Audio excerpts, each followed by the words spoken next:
ఓం మహాగణాధిపతయే నమః. ఓం గురుభ్యో నమః. ఓం శ్రీమాత్రే నమః. పరమేశ్వర స్వరూపమైనటువంటి జ్యోతిష, వాస్తు మరియు ఇతర అనేకమైనటువంటి శాస్త్రములను మనకు అందించినటువంటి మహర్షులకి నమస్కారం. హయగ్రీవ హయగ్రీవ హయగ్రీవేతి యో వదేత్ తస్య నిస్సరతే వాణి జహ్నుకన్యా ప్రవాహవత్. అరుణాం కరుణాతరంగితాక్షీం ధృతపాశాంకుశపుష్పబాణచాపాం అనిమాదిభిరావృతాం మయూకైః అహమిత్యేవ విభావయే భవానీం. శ్రీమాత్రే నమః. ప్రేక్షకులకి నమస్కారం. మనం ఆగస్టు మాసంలో 1వ తేదీ నుంచి 15వ తేదీ వరకు ఉన్నటువంటి గ్రహస్థితి రీత్యా ద్వాదశ రాసుల వారికి పక్ష ఫలితాలు ఏ విధంగా ఉన్నాయి, మరియు ఆ రాసుల్లో ఉన్నటువంటి నక్షత్రాల వారికి కూడా తీసుకోవాల్సినటువంటి జాగ్రత్తలు ఏమిటి, స్థితిగతులు ఏమిటి, ధన సంబంధించిన విషయాలు కానివ్వండి, ప్రయత్నాలు కానివ్వండి, అదేవిధంగా గృహ యోగము, విద్యాయోగాలు, సంతాన యోగాలు, వివాహ సంబంధించిన విషయాలు, ఇలా అనేకమైనటువంటి వృత్తి వ్యాపారాలకు సంబంధించిన విషయాలకి గ్రహస్థితి ఎట్లా అంటే ఏ రకమైనటువంటి గ్రహస్థితి ఉంది, అది మీకు అనుకూలంగా ఉండాలంటే ఎటువంటి పరిహారాలు చేసుకుంటూ ముందుకు వెళ్ళాలి అనేటువంటి విషయం మనం ఇప్పుడు తెలుసుకుందాం. అయితే ఇక్కడ ఉన్నటువంటి గ్రహస్థితి కనుక మనం చూసినట్లయితే మనకి మేషరాశిలో కుజరాహులు సంచరిస్తున్నారు. ఈ యొక్క కుజుడు 10వ తేదీ రాత్రి సమయంలో 9:30 ప్రాంతంలో వృషభ రాశిలోకి మారుతున్నాడు. అదేవిధంగా ఈ యొక్క శుక్రుడు చూసుకున్నట్లయితే మనకి మిథున రాశిలో ఉన్నాడు. అతను కూడా 7వ తేదీ ఉదయం 6 గంటలకి కర్కాటక రాశిలోకి మారుతున్నాడు.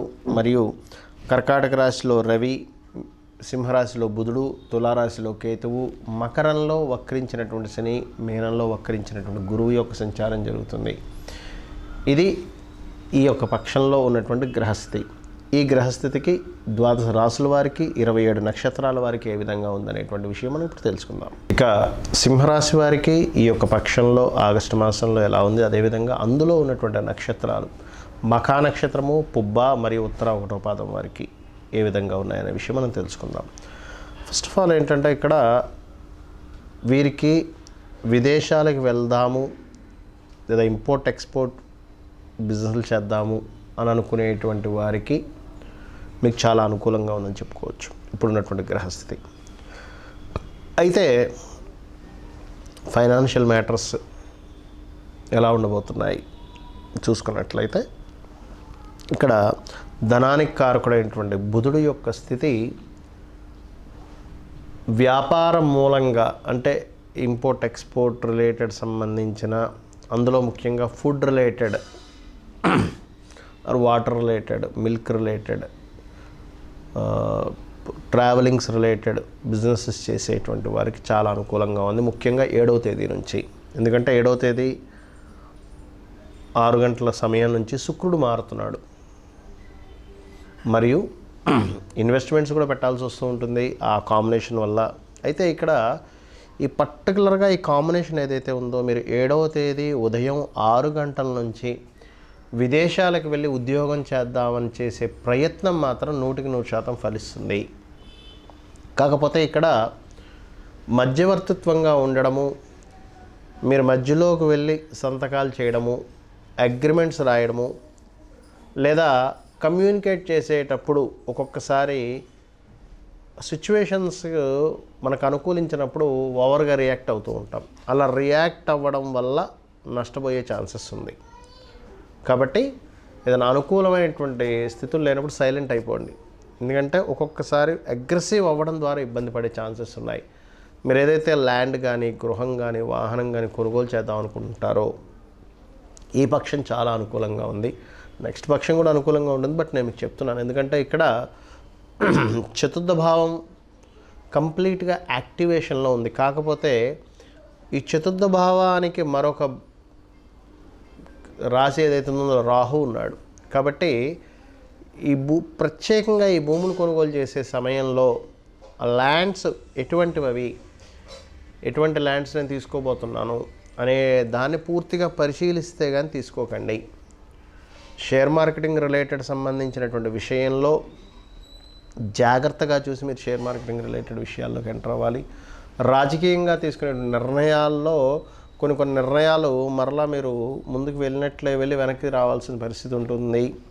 కొంచెం ఆరోగ్య సంబంధించినటువంటి విషయంలో కొంచెం థ్రోట్ రిలేటెడ్, బ్రీత్ రిలేటెడ్ సంబంధించినటువంటి విషయాలు మిమ్మల్ని ఇబ్బంది పెడుతూ ఉంటాయి. అదేవిధంగా మరొకటి ఏంటంటే అంటే మనకి సహోదర వర్గంతో చిన్న చిన్న మాట పట్టింపులు గట్రా వచ్చే ఛాన్సెస్ ఉన్నాయి. కాబట్టి కాస్త ఈ యొక్క అంశాల పట్ల కాస్త జాగ్రత్తగా ఉండండి. ఇష్టపడిన వారిని వివాహం చేసుకుందాం అనుకునేటువంటి మీ యొక్క ఆలోచన ఏదైతే ఉందో ఆలోచన సఫలీకృతం అవుతుందో ఎటువంటి సందేహం లేదు. అలాగే ఉద్యోగం కోసం ప్రయత్నం చేసేటువంటి వారికి అది విదేశంలో కావచ్చు, స్వదేశంలో కావచ్చు. ముఖ్యంగా స్వదేశాల్లో ఉన్నటువంటి వారు కొన్ని డిపార్ట్మెంట్స్లో ట్రై చేస్తూ ఉంటారు. పోలీస్ డిపార్ట్మెంటు, డిఫెన్స్, లేకపోతే మనకి ఏదైనా సెక్యూరిటీ సర్వీసెస్ చేసుకుందాం అనుకునేటువంటి వారికి ఆ సెక్యూరిటీస్ కూడా మనం ఎంతసేపు ఏంటంటే ఇప్పుడున్న కాలమానానికి అనువయించుకోవాలి. జ్యోతిష్ శాస్త్రాన్ని బయటకు కనబడే సెక్యూరిటీ కాదు, సాఫ్ట్వేర్ రిలేటెడ్గా. ఎందుకంటే మనకి కుజరాశిలో రాహు ఉన్నాడు ఇక్కడ, దీన్ని గమనించాలి. సాఫ్ట్వేర్ సెక్యూరిటీస్ ఉంటాయి. సాఫ్ట్వేర్లో ఎటువంటి వైరస్ రాకుండా సెక్యూరిటీ యాప్స్ తయారు చేస్తూ ఉంటారు. అటువంటి వాటిల్లో ఉద్యోగ అవకాశాలు కూడా చాలా చక్కగా కనిపిస్తున్నాయి. అలాగే ఇక్కడ గమనించినట్లయితే ఈ బుధుడు ఎవరైతే ఉన్నారో లాభస్థాన అధిపతి అయినటువంటి బుధుడు రాశిలో ఉన్నాడు.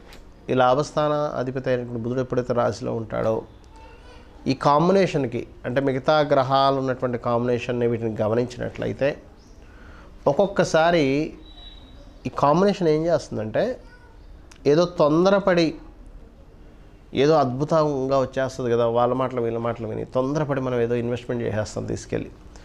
అక్కడ మీరు రాంగ్ స్టెప్ వేస్తారు. ఈ విషయాన్ని బాగా గుర్తుపెట్టుకోండి. ఇక ఇందులో ఉన్న నక్షత్రాలు, మఖా నక్షత్రం వారికి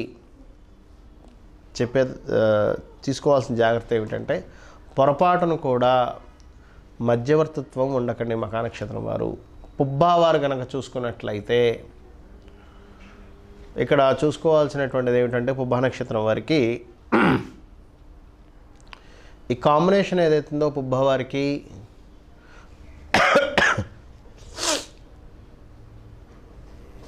ఈ పుబ్బా నక్షత్రం వారు వ్యాపార నిమిత్తమై చేసే ప్రయత్నాలు కొంతవరకు ఫలిస్తాయి. మరియు కొత్త ఇన్వెస్ట్మెంట్స్ చేస్తారు పుబ్బా నక్షత్రం వారు. ఇక ఉత్తరా నక్షత్రం వారి కనుక గమనించినట్లయితే విదేశీ ప్రయత్నాలు ఫలిస్తాయి. ఉత్తరా నక్షత్రం వారు మీరు సరిగ్గా కనుక ప్రయత్నం చేసినట్లయితే. ఇక మీరు చేయవలసినటువంటి దేవతా ఆరాధన ఏమిటి? గణపతికి లేదా వెంకటేశ్వర స్వామికి స్తోత్రాలు చదువుతూ ఒక్కొక్క పుష్పాన్ని ఆ పటం దగ్గర పెడుతూ ఉండండి. మీకు దగ్గరలో గోశాలలు ఏదైనా ఉన్నట్లయితే గోవులకి చక్కగా బెల్లము మరియు గ్రాసము తినిపించండి గోవుకి. వీలైనంతసేపు వెంకటేశ్వర స్వామి యొక్క నామాల్ని వింటూ ఉండండి, అన్ని విధాలా బాగుంటుంది. మనం ఇప్పటి వరకు చెప్పుకున్నటువంటి పక్ష ఫలితాలు ఏవైతే ఉన్నాయో వీటికంటే ముఖ్యంగా చూసుకోవాల్సినటువంటివి ఏమిటి అని చెప్పి చూసుకున్నట్లయితే మన జన్మజాతక ఫలితాలు ముఖ్యంగా చూసుకోవాలి. అది ఎలా చూసుకోవాలి, ఏమిటి, వాటి వల్ల వచ్చేటువంటి ఫలితాలు ఏమిటి అని చెప్పి చూసినట్లయితే ముఖ్యంగా మనం మన జన్మజాతక చూసుకునే విధానం ఏమిటి అంటే మనం పుట్టినటువంటి డేట్ ఆఫ్ బర్త్, అంటే డేటు మంత్ ఇయర్ ఉండాలి, సమయము ప్రదేశము. వీటి వల్ల ఏమేమి తెలుస్తాయి అంటే సమయాన్ని బట్టి మీరు జన్మించినప్పుడు ఉన్నటువంటి లగ్నం తెలుస్తుంది. మనకి ద్వాదశ లగ్నాల్లో ఏ లగ్నంలో జన్మించామనే విషయం మనకు తెలియాలి. అంటే మనం జన్మించినప్పుడు ఏ లగ్నం గడుస్తుంది. మేషం నుంచి మీనం వరకు ఏదో ఒక లగ్నం ఉంటుంది మనం జన్మించినప్పుడు. అలాగే మనం జన్మించినప్పుడు ఉన్నటువంటి నక్షత్రము, మనం జన్మించినప్పుడు ఉన్నటువంటి రాశి, మనం జన్మించినప్పుడు ఏ లగ్నం ఉన్నప్పుడు మనం జన్మించామో ఆ లగ్నం నుంచి మిగతా 7 గ్రహాలు, అందులో 7 గ్రహాలు ప్లస్ 2 ఛాయాగ్రహాలు, మొత్తం 9 ఈ గ్రహాలు ఏవైతే ఉన్నాయో ఎక్కడెక్కడ స్థితి పొందున్నాయి, వాటి మూలంగా మీరు ఇప్పుడు ప్రయత్నిస్తున్నటువంటి ప్రయత్నాలు ఏవైతే ఉంటాయో అవి ఏ రకంగా ప్రయత్నిస్తే మీకు సఫలీకృతం అవుతాయి, ఎటువంటి యోగాలు ఉన్నాయి.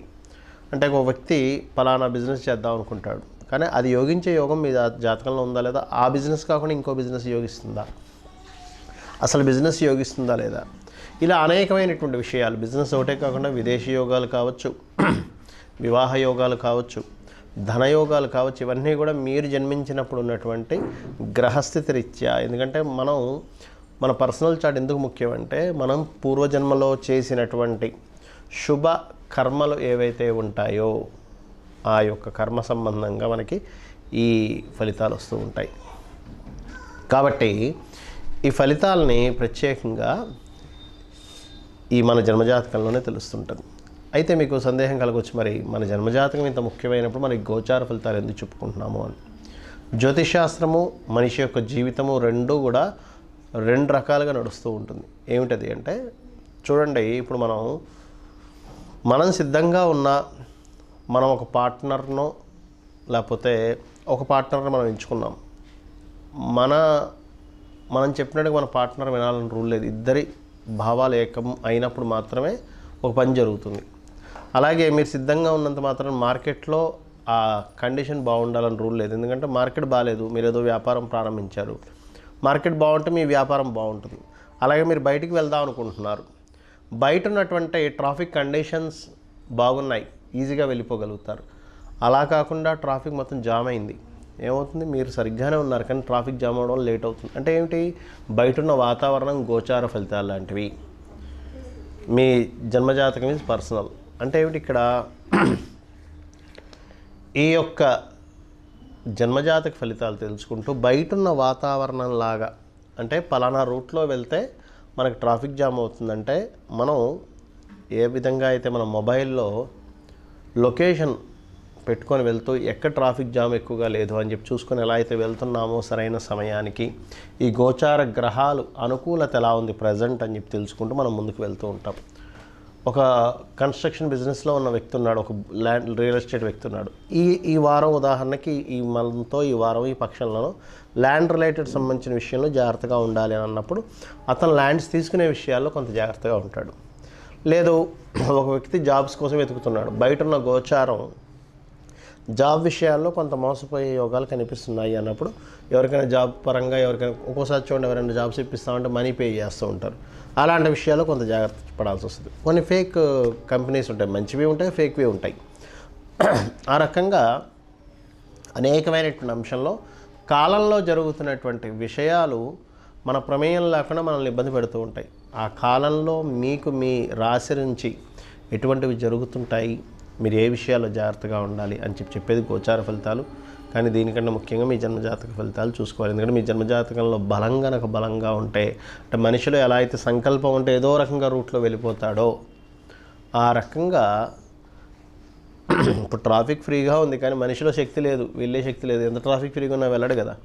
అందుకని జన్మజాతక ఫలితాలు ఈజ్ మోస్ట్ ఇంపార్టెంట్. దాంతోపాటు ఈ యొక్క గోచార ఫలితాలు కూడా చూసుకోవాలి. ఈ యొక్క ఫలితాలు చెప్పింది నేనైనప్పటికీ కూడా చెప్పించింది సాక్షాత్ లలిత అమ్మవారిగా భావిస్తూ శ్రీమాత్రే నమః.